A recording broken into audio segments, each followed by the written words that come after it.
Bismillahirrahmanirrahim. Alhamdulillah nahmaduhu wa nasta'inuhu wa nastaghfiruh.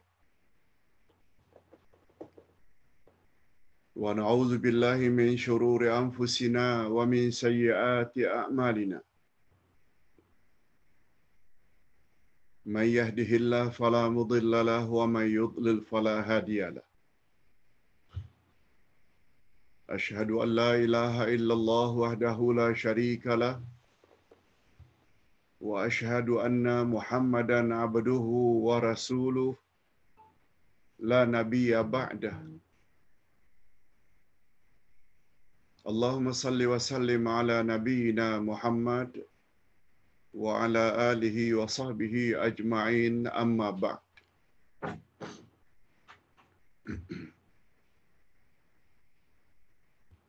Hadirin dan hadirat serta para pemirsa yang saya hormati,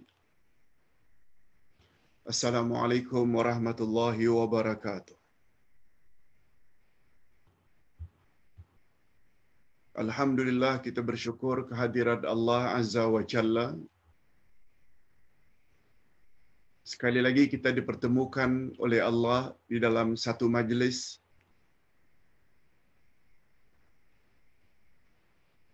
yang pernah disebut oleh Nabi Muhammad sallallahu alaihi wasallam sebagai taman-taman syurga. Sabda baginda, "Idza marartum bi raudhah min riyadil jannah farta'u." Apabila kamu melewati atau melalui taman-taman syurga, masuklah olehmu ke dalam taman syurga itu. Lalu para sahabat bertanya, "Ya Rasulullah, apakah yang Tuhan maksudkan dengan taman-taman syurga di atas muka bumi? Yang Tuhan suruh agar kami masuk ke dalam taman-taman tersebut." Lalu Nabi jawab, "Majalisal ilmi." Majlis ilmu.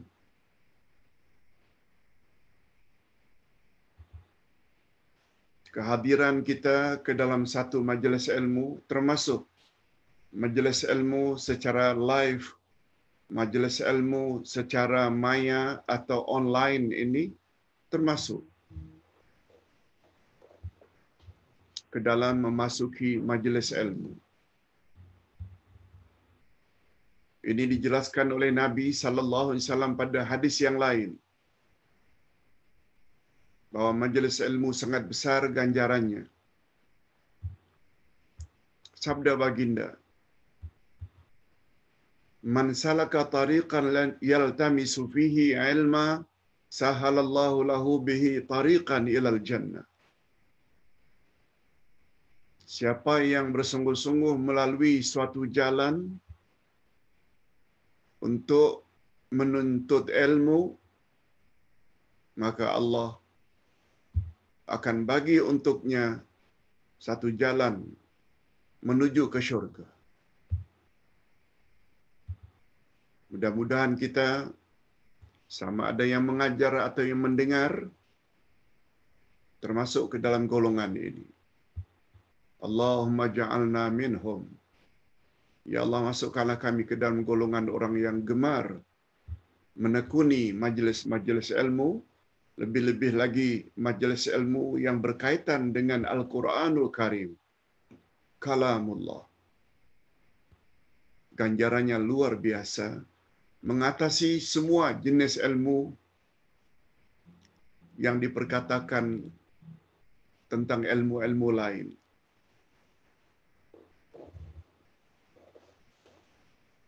Sebab kata ulama akidah, nilai sesebuah ilmu sangat tergantung dengan objek yang dipelajari.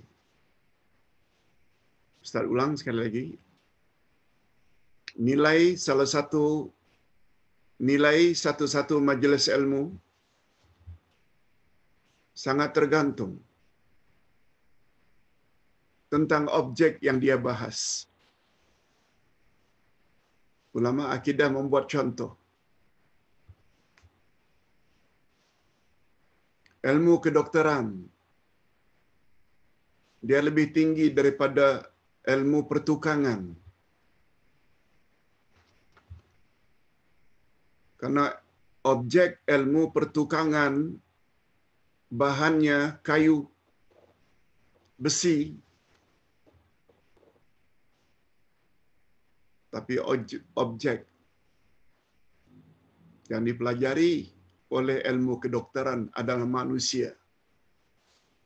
Bukankah itu bermakna bukankah manusia lebih tinggi daripada kayu, besi? Yes. Nah, menilai satu-satu ilmu ada kaitannya dengan objek yang dibahas. Ringkasnya, kita belajar ilmu matematik, geografi, dan.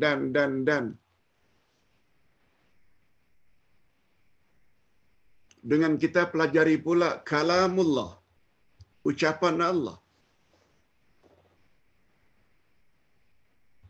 Bukan karangan, susunan, tulisan mana-mana doktor atau profesor. Tapi Quran ini adalah kalamnya Allah. Yang dijamin pula semua kandungannya, tidak ada yang boleh diragukan. Itu sebabnya Nabi Muhammad sallallahu alaihi wasallam bersabda dalam hadis sahih riwayat Imam Bukhari,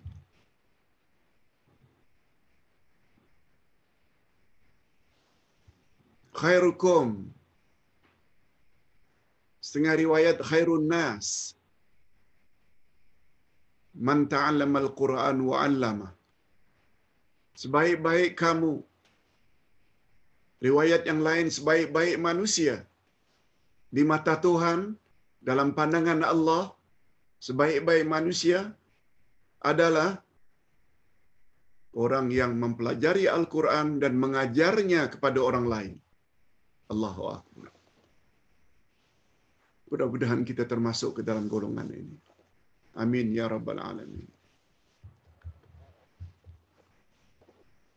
Kita baru juz 1, belum selesai lagi. Sudah selesai juz terakhir, juz 30. Menunggu di depan kita juz 2, juz 3, juz 4, juz 5, 6, 7, 8, 9, 10 sampai 29. Ada 28 juzuk lagi yang akan kita bahas. Okey. Topik pembahasan kita pada hari ini adalah kisah penyembelihan lembu betina. Ya Allah perintahkan kepada Bani Israel. Okey, Ustaz baca satu ayat saja. So ayatnya ni agak panjang dari 67 hingga 73. Untuk mendapat keberkatan, Ustaz baca ayat 63 saja. Maaf, 67. A'udzu billahi minasyaitonir rajim. Wa idz qala Musa liqaumihi Inna Allah ya'murukum an tadhbahu baqarah. Qalu atattakhidhuna huzwa. Qala a'udzu billahi an akuna minal jahilin.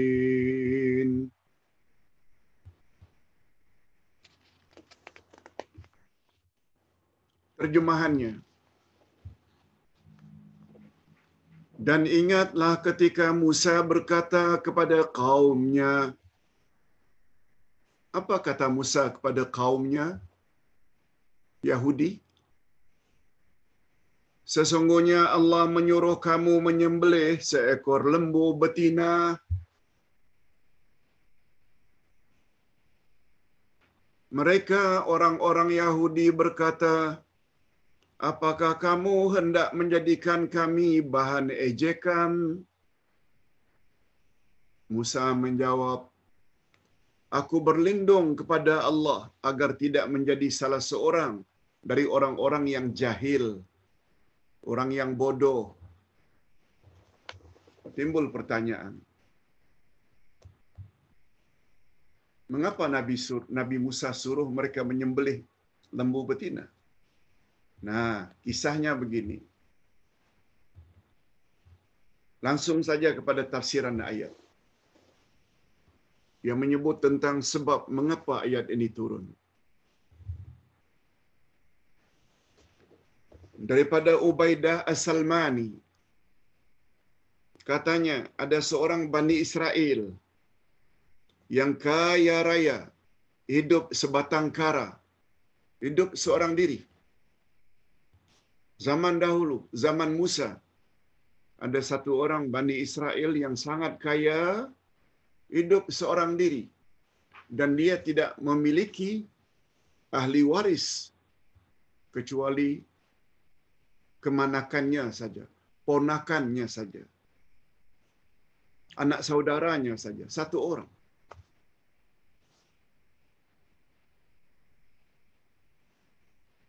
Ternyata anak saudaranya ini tidak sabaran, tidak sabar menunggu untuk mendapat harta yang banyak. Ringkasnya, lalu dia bunuh pakciknya. Dia bunuh uncle-nya yang kaya raya itu, supaya dia dapat bolot semua harta. Karena tak sabar. Mengapalah orang tua ni tak mati-mati cepat. Akhirnya dia bunuhnya. Setelah dibunuh, pada waktu malam, dibawanya jenazah pakciknya, dicampaknya di satu perkampungan kaumnya. Pada waktu pagi, hebohlah penduduk kampung tersebut. Siapa yang telah bunuh orang kaya ini, yang baik hati? Akhirnya mereka saling tuduh menuduh, hampir saja tercetus perkelahian besar antara sesama. Lalu ada satu orang Yahudi yang agak cerdik.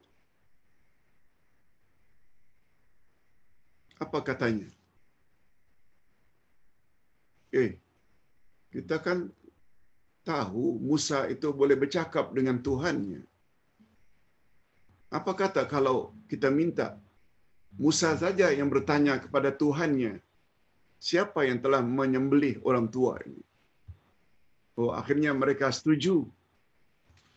Lalu mereka pun menemui Nabi Musa, minta Nabi Musa bertanya kepada Allah, siapa gerangan yang telah membunuh orang tua yang kaya raya itu?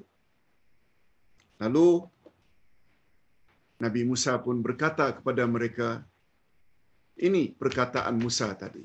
Ustaz ulang sekali lagi terjemahannya. Dan ingatlah ketika Musa berkata kepada kaumnya, sesungguhnya Allah menyuruh kamu menyembelih seekor lembu betina Baqarah. Mereka berkata, apakah kamu, hai Musa, kamu menjadikan kami bahan ejekan? Maksudnya, apakah kamu ingin menghina kami? Bodoh sangat ke kami ini? Apa kaitannya antara penyembelihan dengan menyuruh agar kami menyembelih seekor lembu betina? Lalu Musa menjawab, aku berlindung kepada Allah agar tidak menjadi salah seorang daripada orang-orang yang jahil itu. Okey. Itu baru terjemahan harfiah. Ini tafsirannya. Allah Subhanahu wa taala memperkenankan doa Nabi Musa. lalu menyuruh Bani Israel agar menyembelih seekor lembu betina. Baqarah. Izbahu baqarah.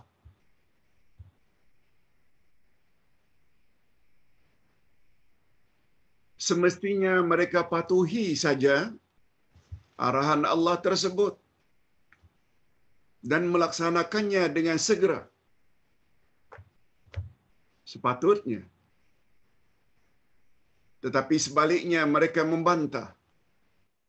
Malahan menuduh Nabi Musa telah memperolok-olokkan mereka. Nah, di sini nampak kedegilan Yahudi.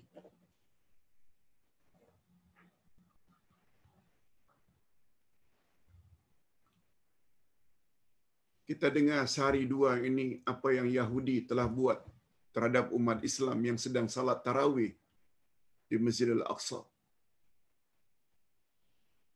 Mari kita berdoa. Mudah-mudahan Allah Subhanahu wa taala binasakan Bani Israel, Yahudi yang telah menceroboh salah satu masjid suci bagi umat Islam. Dan mereka pula sedang beribadat pada Allah. Ya Allah, binasakanlah Bani Israel. Nampakkanlah kuasa-Mu, Ya Allah.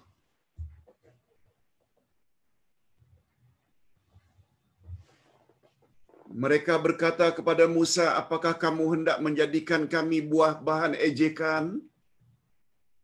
Maksudnya, engkau telah memperolok-olok kami. Engkau telah menghina kami, hai Musa. Karena yang kami tanyakan tentang pembunuhan. Dan engkau pula menjawab agar kami menyembelih lembu. Apa hubungan antara pembunuhan manusia dengan penyembelihan lembu? Itu pertanyaan mereka. Sebenarnya kata ulama tafsir, mereka berkata demikian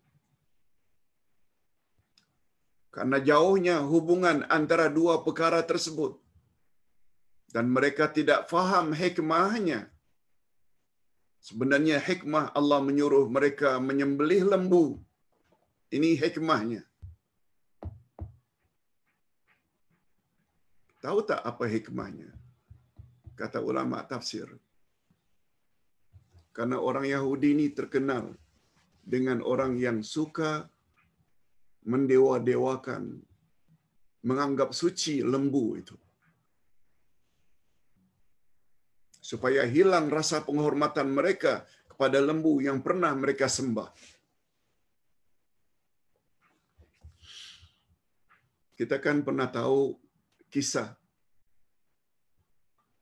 setelah Musa dan Bani Israel selamat menyeberangi Laut Merah,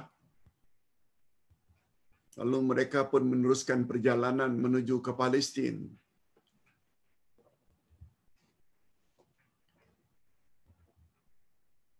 Dalam perjalanan mereka menemui satu kelompok orang Badui padang pasir yang sedang menyembah berhala.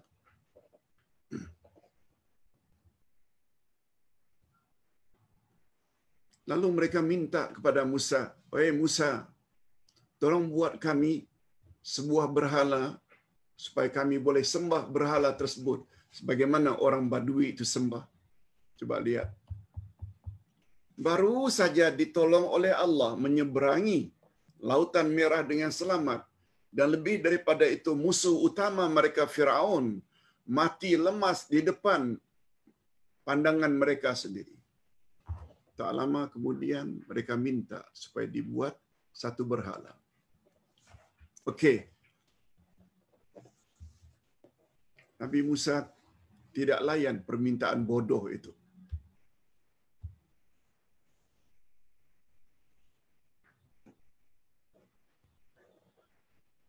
Mereka teruskan perjalanan sampai akhirnya ke suatu dataran yang rata yang dipanggil dengan Ardoteh. Nabi Musa pula dipanggil oleh Allah supaya pergi ke Bukit Tursina untuk menerima kitab Taurat. selama 40 hari 40 malam sepeninggalan Musa yang diwakilkan kepada saudaranya Harun.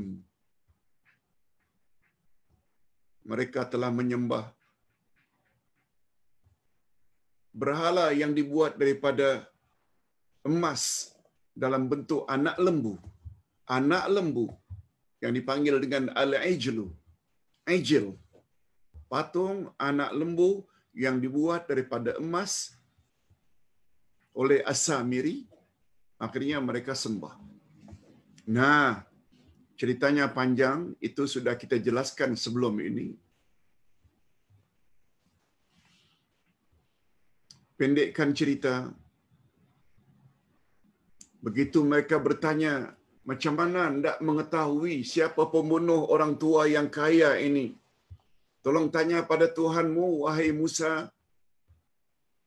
supaya kami tahu siapa sebenarnya pembunuh orang tua ini. Begitu dapat arahan daripada Allah, lalu disampaikan oleh Musa, Allah suruh supaya kamu sembelih lembu betina.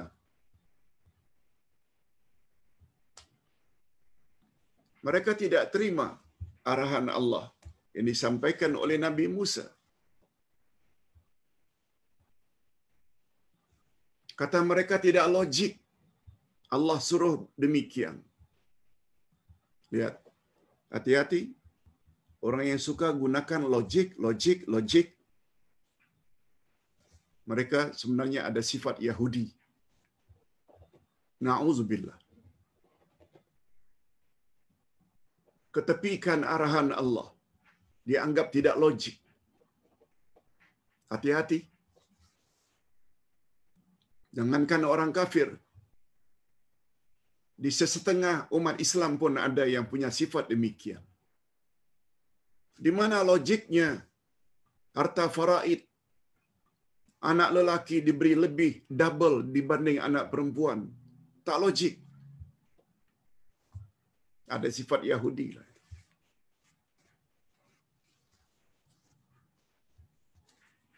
Mana logik laki-laki boleh kahwin lebih dari satu, sedangkan perempuan tak boleh bersuami lebih dari satu? Ada sifat Yahudi lah itu.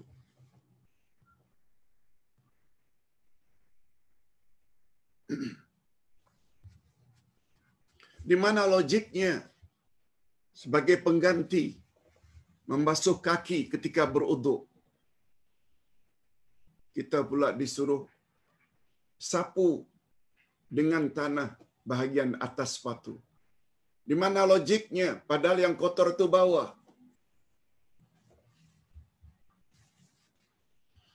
Jangan terlalu banyak logik dalam agama. Anda akan sesat sebagaimana sesatnya Yahudi. Ini sebagai contoh. Sebab semua arahan Allah mesti ada hikmahnya.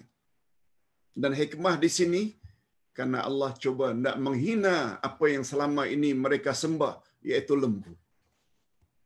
Sembelih lembu. Kita teruskan. Nabi Musa alaihi salam hanya menjawab, aku berlindung kepada Allah agar tidak menjadi salah seorang dari orang-orang yang jahil itu. Sebab hanya orang jahil saja yang berkata dengan kata-kata yang tidak berfaedah. Dan hanya orang jahil saja yang suka memperolok-olok orang lain.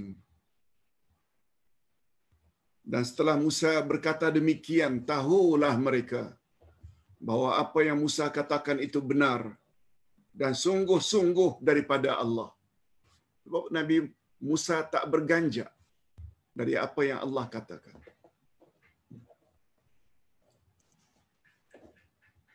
Nah, setelah mereka tahu bahawa Nabi Musa tidak main-main, mereka ajukan pula pertanyaan ini. Qalu ud'u lana rabbaka yubayyin lana ma hi. Qala innahu yaqulu innaha baqaratun la faridun wa la bik. Awanum baina dhalik faf'alu ma tu'marun. Mereka menjawab,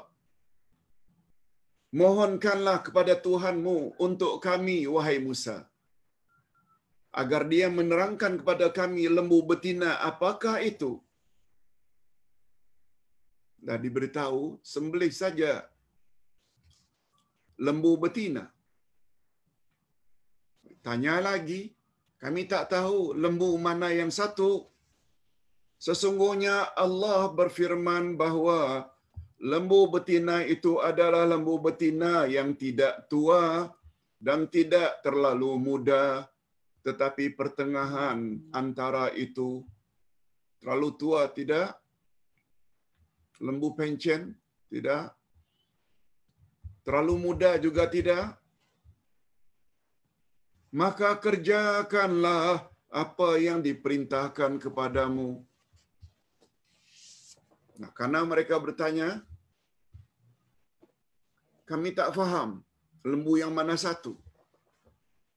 Musa tanya lagi.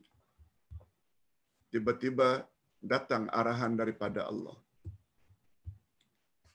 Lembu betina yang Allah maksudkan ialah tidak terlalu tua dan tidak terlalu muda.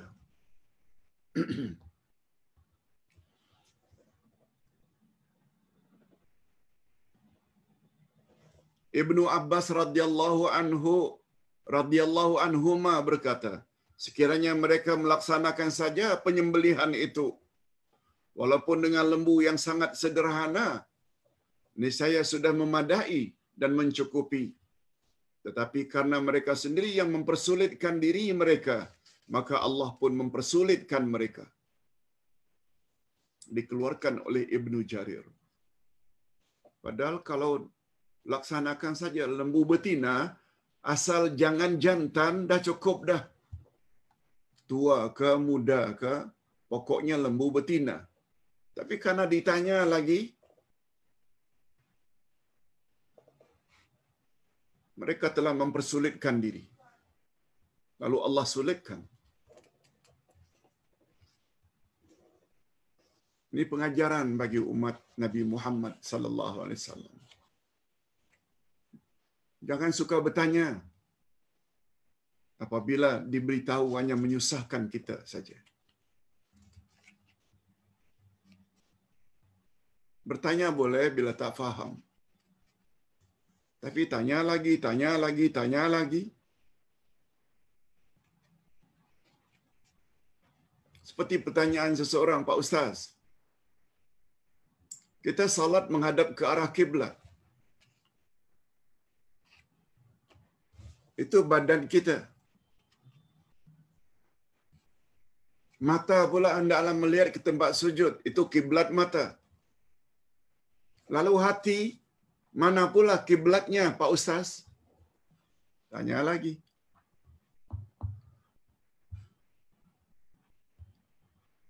Setelah Ustaz cek orang yang tanya ini, dapat jawaban. Yang banyak tanya ini, salat pun tidak. Salat pun tidak. Tanya saja. Dan mereka sangat suka kalau seorang ustaz itu tak dapat jawab. Menunjukkan hebatnya ilmu mereka.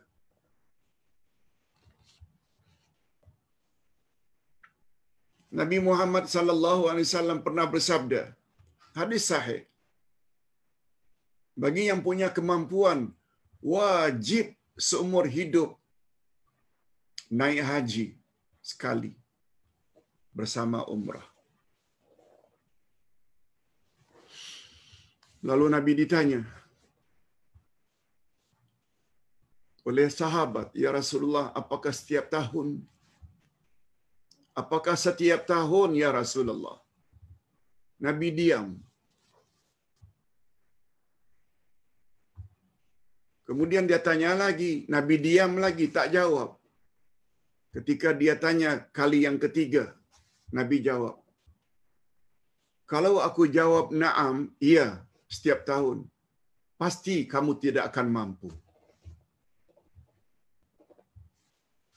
Itu sebabnya Allah SWT berfirman dalam Al-Quran, la tas'alu an asya' in tubda lakum tasukkum Jangan kamu bertanya tentang sesuatu yang apabila kamu diberitahu hanya akan menyusahkan kamu.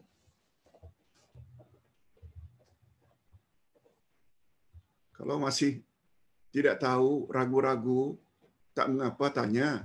Sebab ada ayat lain. Fas'alu ahla dzikr in kuntum la ta'lamun.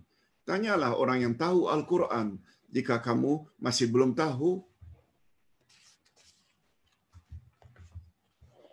Mereka meminta agar Musa memohon kepada Allah agar dia menerangkan bagaimana sifat-sifat lembu tersebut. Lalu Allah mensyaratkan bahawa lembu yang dimaksudkan itu mestilah sederhana, tidak terlalu tua, tidak terlalu muda. Dan setelah menyatakan syarat tersebut, Allah langsung menyuruh mereka agar segera melaksanakan apa yang diperintahkan oleh Allah. Tetapi mereka tidak menghiraukan arahan itu, malah meneruskan lagi dengan pertanyaan berikut. Tanya lagi. Qalu ud'u lana rabbaka yubayyin lana ma launuha. Qala innahu yaqulu innaha baqaratun safra faqi'un launuha tasurrun nazirin. Wahai Musa, tanya balik pada Tuhanmu. Lembu tersebut apa colornya, apa warnanya?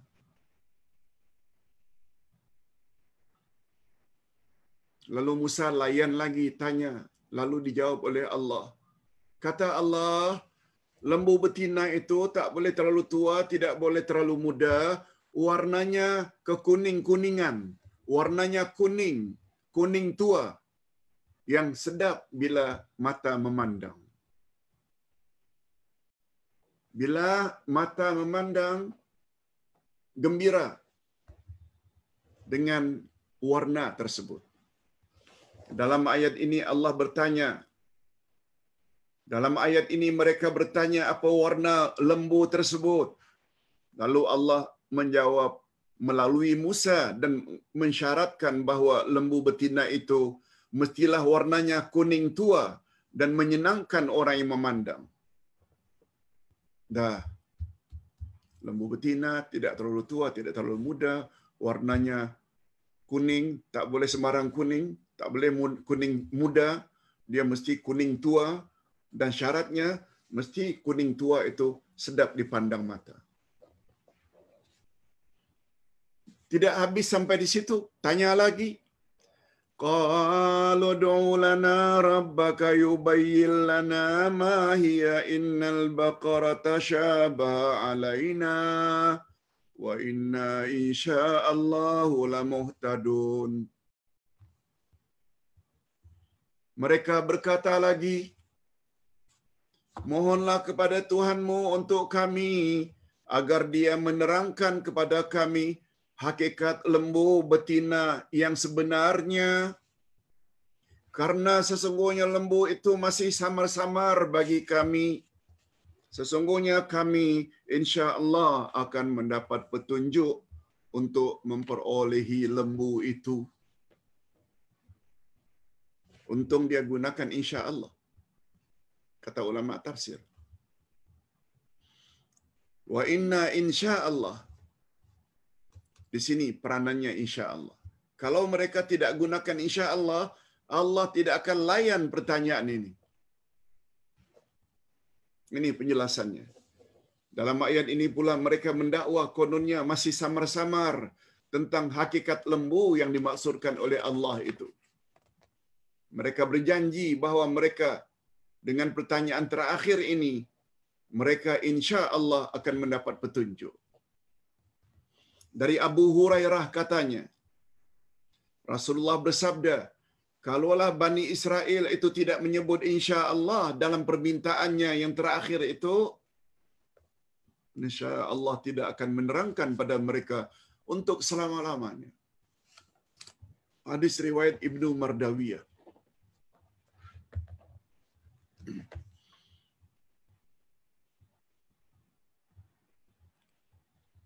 Nah, untuk pertanyaan kali ini Allah jawab lagi.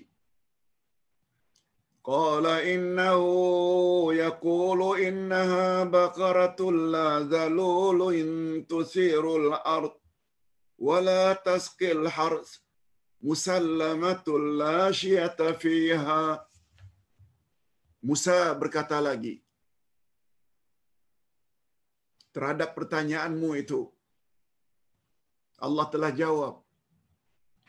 Sesungguhnya Allah berfirman bahwa lembu betina itu adalah lembu betina yang belum pernah dipakai untuk membajak tanah. Atau tidak pula untuk mengairi tanaman. Dengan syarat lagi tidak cacat dan tidak boleh ada belang. Allahu Akbar. Makin sulit. Gara-gara banyak tanya. Di dalam ayat ini Allah SWT menjelaskan kepada mereka melalui Musa bahwa lembu betina yang dimaksudkan itu mestilah belum pernah dipakai untuk membajak tanah. Tidak pula pernah mengairi tanaman. Tidak cacat dan tidak ada belang.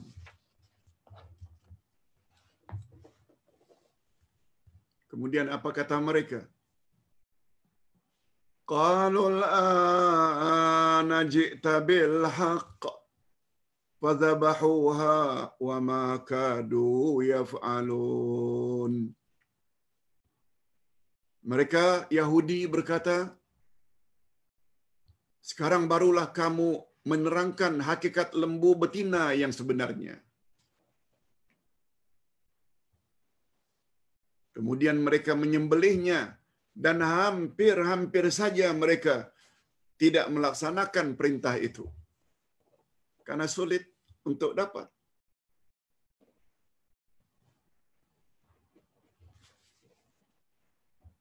Mereka menemui kesulitan disebabkan oleh sikap mereka sendiri. Padahal asalnya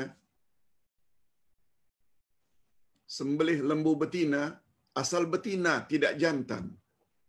Tua ke muda apa warnanya, pernah dibawa untuk membajak ke atau mengairi air, tanaman, semua itu awalnya tidak pernah diwajibkan.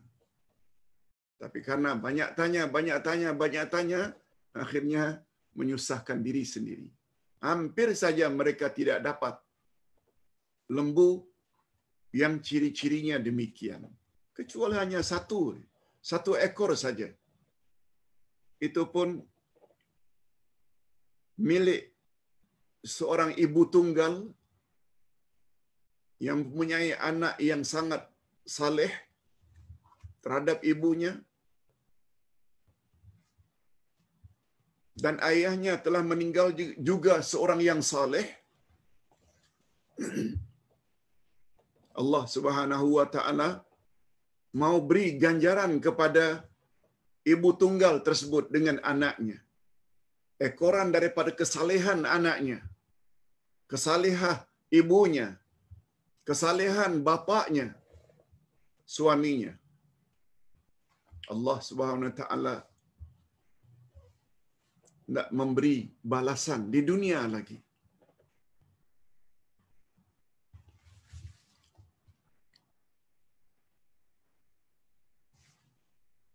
Hanya lembu milik mereka satu-satunya warisan daripada bapaknya, itulah yang memenuhi syarat-syarat semua tadi.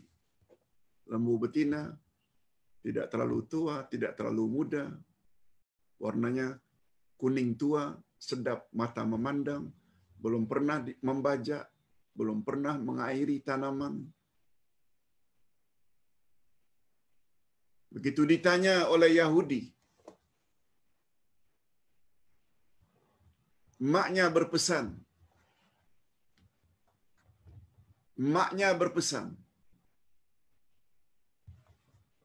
karena kesempitan hidup, supaya anaknya bawa lembu tersebut ke pasar untuk dijual.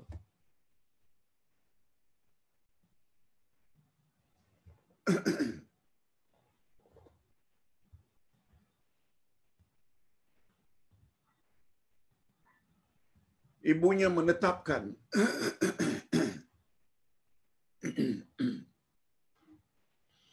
kau jualah lembu ni nak, kita sudah tidak ada makanan lagi dengan harga sekian. Kalau ada orang tawar dengan harga lain, jangan dijual nak. Sehingga engkau balik dulu tanya pada mak. Betul, rupanya sampainya di pasar, ada orang tanya, walaupun telah disebut harganya, si pembeli ingin menambah harganya daripada harga asal. Dan karena anak ini anak yang saleh, taat pada ibu, ingat pesan ibu, nah, aku tak akan jual kalau harga lain daripada yang diamanahkan oleh ibu.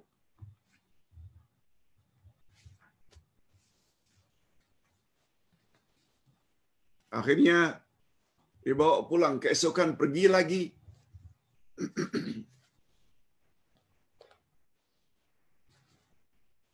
Keesokan hari pergi lagi. Pembeli hendak membeli dengan harga yang berbeza lagi. Dibawa balik lagi, keesokan harinya pergi lagi.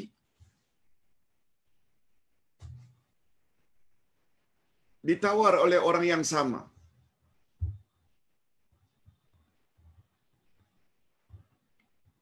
Sampai beberapa hari, si anak muda agak kesal, lalu bertanya, siapa sebenarnya kamu ini? Aku letak harga sekian, kamu hendak beli dengan harga yang lebih tinggi. Tak pernah aku jumpa ada orang macam ini. Kalau ada pun, tawar-menawar untuk dikurangi harga yang kamu pula minta lebih. Aku pula mesti taat pada ibu. Kata ibu, jangan jual kalau mereka ingin beli dengan harga yang lain. Nah, ketika itulah dalam setengah tafsir diceritakan, lelaki tersebut mengaku bahwa dia adalah malaikat, jelmaan malaikat yang diutus oleh Allah. Malaikat tersebut dalam bentuk manusia, lelaki, berkata,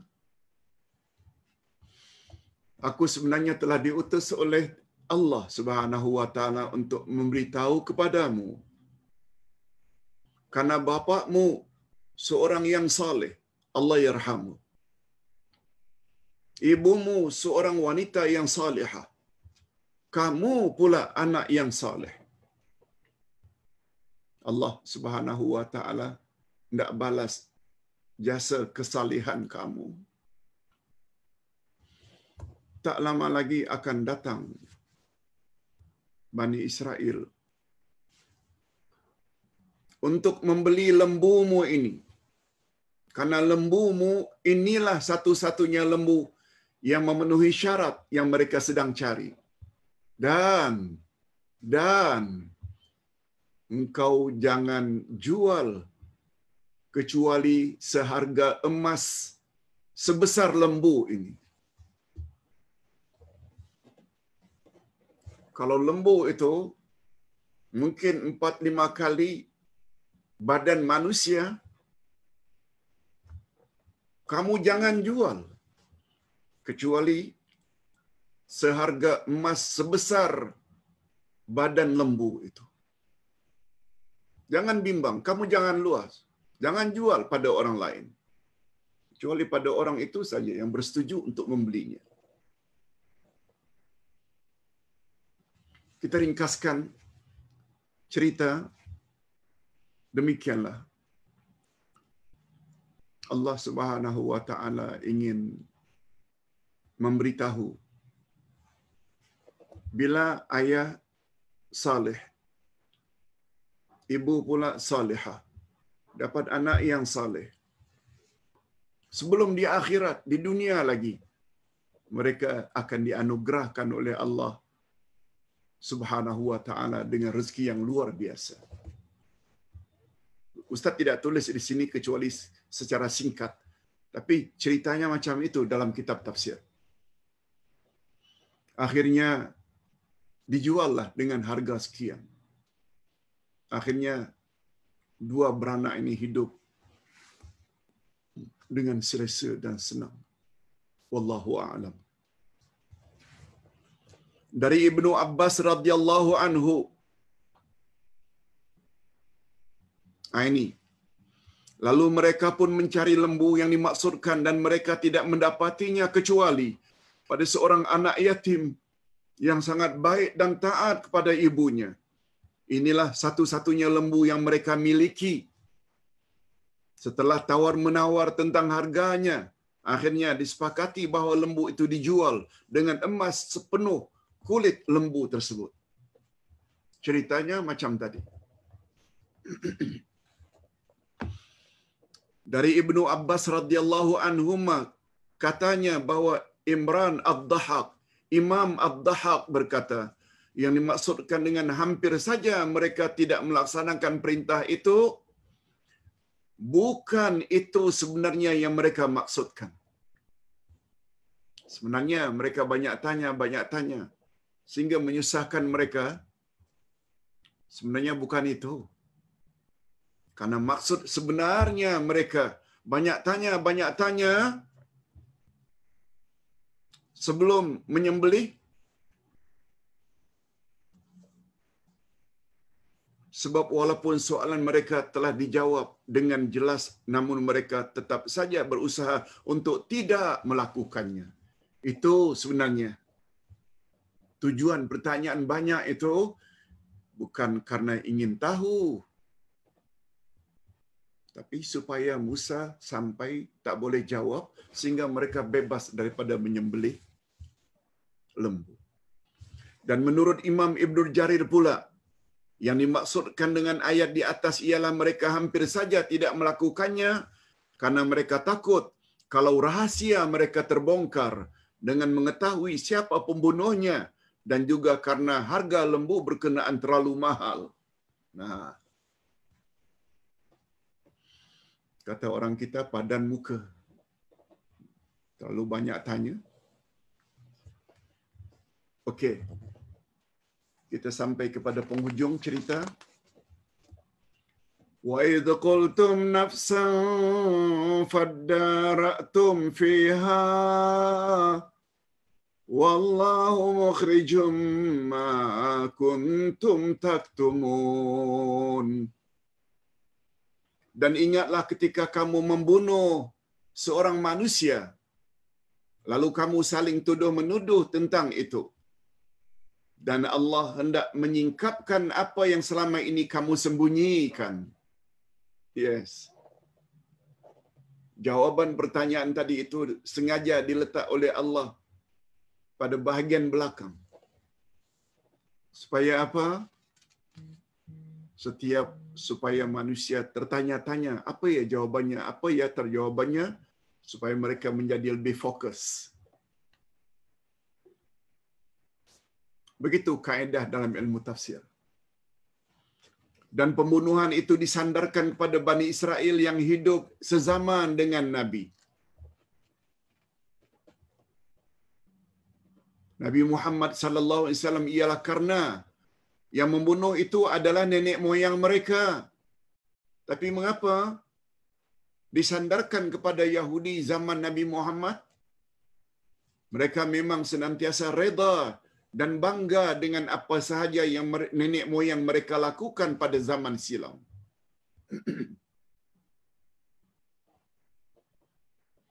Pada zaman silam, tengok Yahudi hari ini,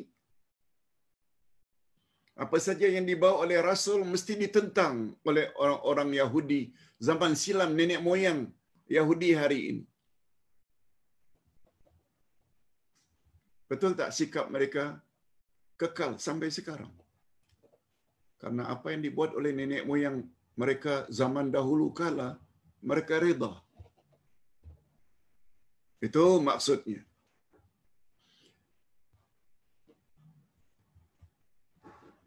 Lalu pada ayat yang terakhir untuk petang ini, فَقُلْنَا اضْرِبُوهُ بِبَعْضِهَا كَذَلِكَ يُحْيِي اللَّهُ الْمَوْتَى وَيُرِيكُمْ آيَاتِهِ لَعَلَّكُمْ تَعْقِلُونَ. Nah, timbul pertanyaan. Lalu Pak Ustaz,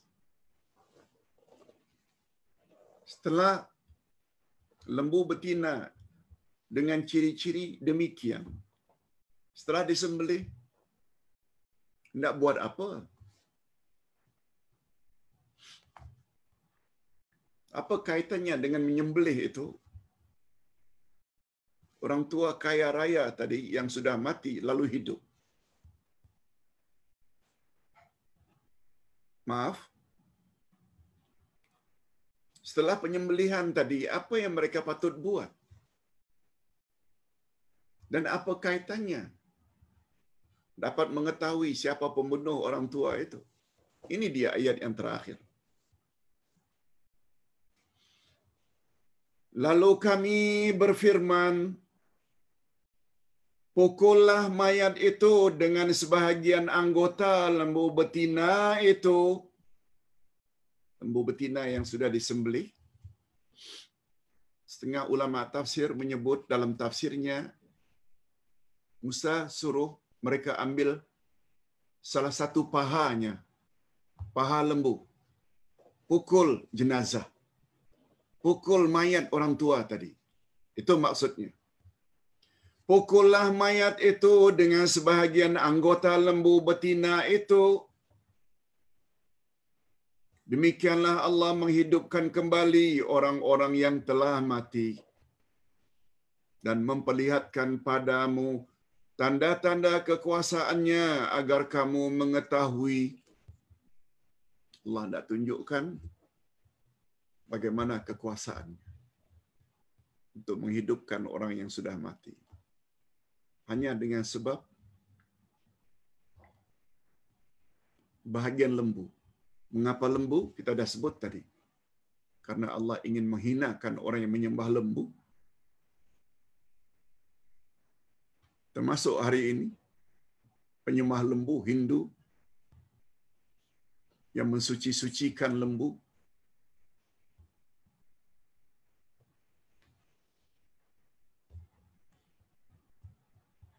Di dalam ayat ini Allah menyuruh Bani Israel agar memukul mayat tersebut dengan sebahagian anggota lembu betina itu, lalu mayat itu pun hidup dan bangun sekedar untuk memberitahu bahawa yang membunuhnya adalah anak saudaranya sendiri. Kemudian ia pun rebah. Setelah dipukul dengan bahagian lembu, sentuhkan saja kepada mayat tersebut, lalu mayat tersebut bangun, duduk sambil bercakap, yang membunuh aku adalah anak saudara aku sendiri. Setelah menyebut itu, jenazah tadi jatuh balik, lalu mati. Tujuannya dihidupkan hanya sekedar untuk memberitahu. Kemudian ia pun rebah lalu mati kembali. Demikianlah Allah memperlihatkan tanda-tanda kebesarannya. Semoga kita mengerti. Hadirin dan hadirat, di antara kandungan utama Al-Quran, Al-Quran mengandungi kisah-kisah zaman silam untuk kita jadikan sebagai pengajaran. Apa dia pengajaran yang dapat diambil bagi kita umat Nabi Muhammad sallallahu alaihi wasallam? Apa saja yang disuruh oleh Allah, buat saja. Jangan banyak tanya.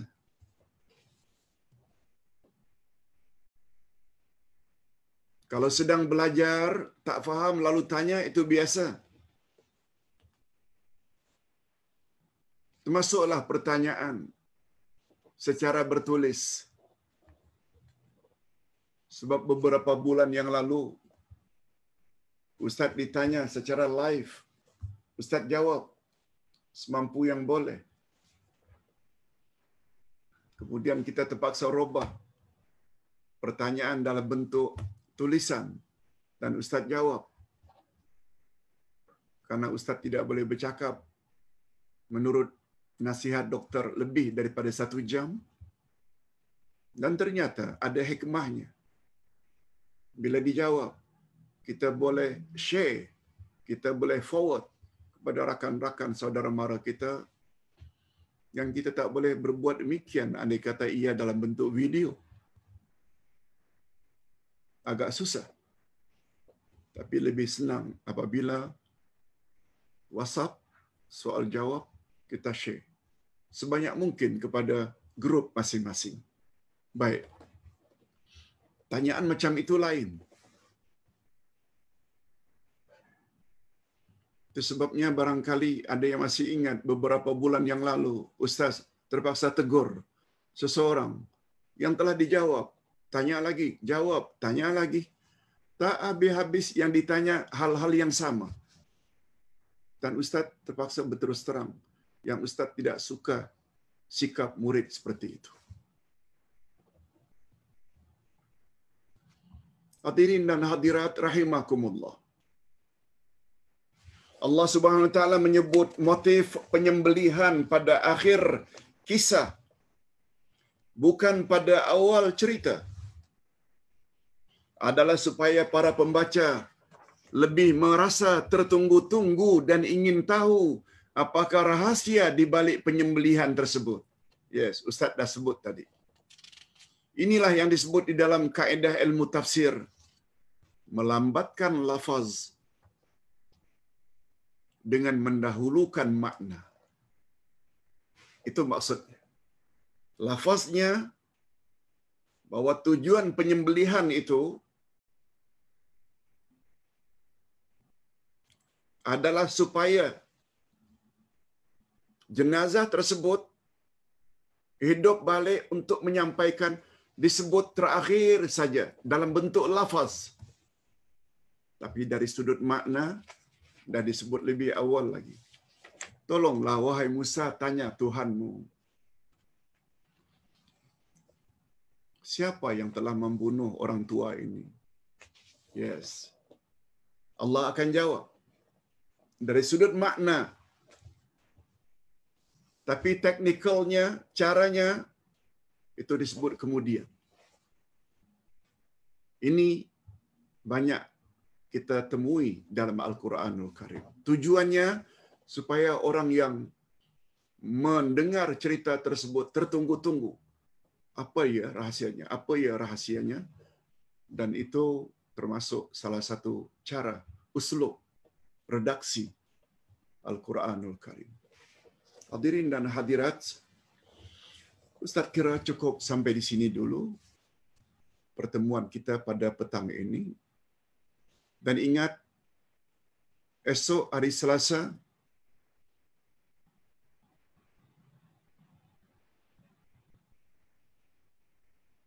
kita ada kelas lagi.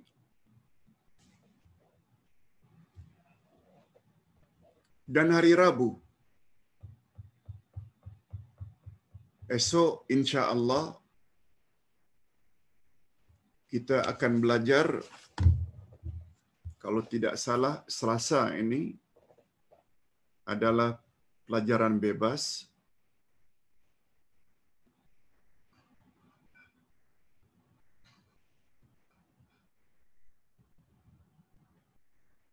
Ya, Ustaz tidak ingat jadualnya secara pasti. Hanya saja hadirin dan hadirat, ini dia. Pelajaran kita Ahad semalam Al-Ma'iyah, hari ini tafsir. Oh, ya, esok kelas kita kelas yang terakhir. untuk sesi ini menjelang Ramadan. Kita akan belajar esok secara bebas falsafah Idul Fitri. Ini juga sangat bagus untuk kita sama-sama tahu bagaimana cara kita memahami makna Idul Fitri. Esok kita jumpa insya-Allah seperti biasa jam 6 petang. Setelah itu kita cuti selama 4 hari insya-Allah. Insya-Allah. Rabu, Khamis, Jumaat, Sabtu. Alhamdulillahirabbil alamin. Wassalatu wassalamu ala asyrafil anbiya'i wal mursalin wa ala alihi wa sahbihi ajma'in. Rabbana ighfir lana dzunubana wa liwalidina warhamhum kama rabbawna shighara. Rabbana hab lana min azwajina wa dhurriyyatina qurrata a'yun waj'alna lil muttaqina imama.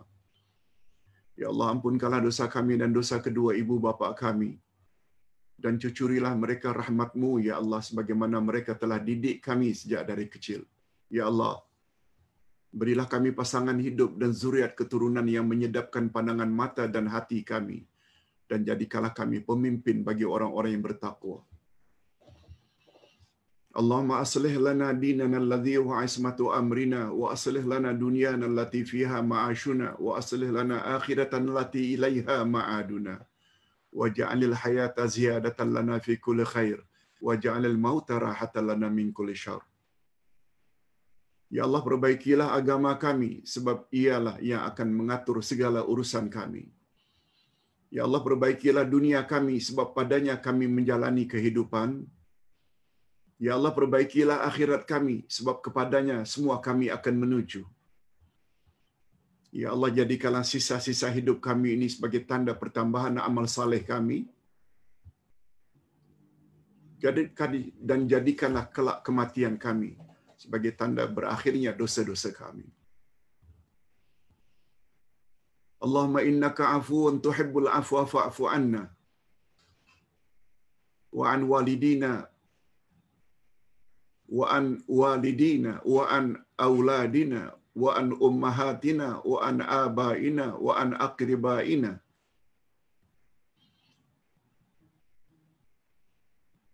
Ya Allah, ya Tuhan kami, Engkau adalah Maha Pemaaf. Kau suka kepada kemaafan.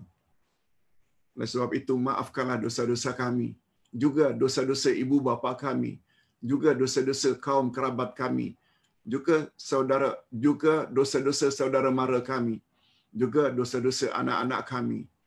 Birahmatika ya arhamar rahimin. Allahumma inna nas'aluka ridhaka wal jannah wa na'udzubika min sakhatika wan nar. Ya Allah, kami mohon kepadamu redha-Mu dan syurga-Mu.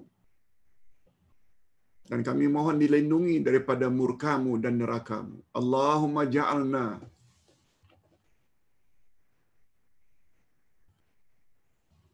wa aba'ana wa ummahatina wa aqribaina wa auladina min utaqaika minan nar. Ya Allah, masukkanlah kami, begitu juga ibu bapa kami, kaum kerabat kami, anak-anak kami, saudara mara kami, termasuk ke dalam golongan orang-orang yang Engkau bebaskan dari api neraka. Allahumma khtim lana bi husnil khatimah wa la takhtim alaina bi su'il khatimah. Ya Allah, akhirilah hayat kami dalam keadaan yang baik, akhir dalam iman dan amal soleh. Dan tolonglah jangan Engkau akhiri hidup kami dalam keadaan yang tidak baik. Wa sallallahu ala nabiyyina Muhammad wa ala alihi wa sahbihi ajma'in. Subhana rabbika rabbil izzati amma yasifun. Wa salamun alal mursalin. Walhamdulillahi rabbil alamin. Subhanakallahumma wa bihamdik. Asyhadu an la ilaha illa anta astaghfiruka wa atubu ilaik. Assalamualaikum warahmatullahi wabarakatuh.